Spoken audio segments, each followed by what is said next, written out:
आपका मेरे चैनल और एक और नई वीडियो में। तो मैं आपको ये बताना चाहता हूँ कि जो फिटनेस है मेरे हिसाब से वो इनकम्प्लीट है ओट्स के बिना। ओके, वैसे तो देखो इंडिया में और इंडिया के बाहर भी जो सबसे ज्यादा पॉपुलर ब्रांड है ओट्स का वो क्विकर ओट्स है। ओके, बट फिलहाल मेरे पास वो नहीं है, मेरे पास फिलहाल है सफोला के ओट्स। ओके, इसके अंदर आपको जो सफोला के ओट्स है उसके 100 ग्राम में आपको एनर्जी मिल जाएगी 369 कैलोरीज और प्रोटीन मिल जाएगा 12.6 ग्राम, कार्बोहाइड्रेट मिल जाएंगे 66.8 ग्राम।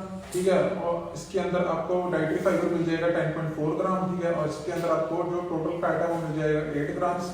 इसके अंदर सोडियम मिल जाएगा 5 mg। ओके, आयरन मिल जाएगा 3.7 mg, मैग्नीशियम मिल जाएगा 113 mg और जिंक मिल जाएगा 2.6 mg।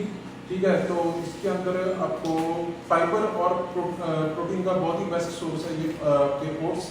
इसे आपको डेली कंज्यूम करना चाहिए अपनी मॉर्निंग ब्रेकफास्ट के साथ, ताकि आपका जो मसल बिल्डिंग प्रोसेस है वो बहुत ही ईजी हो जाए।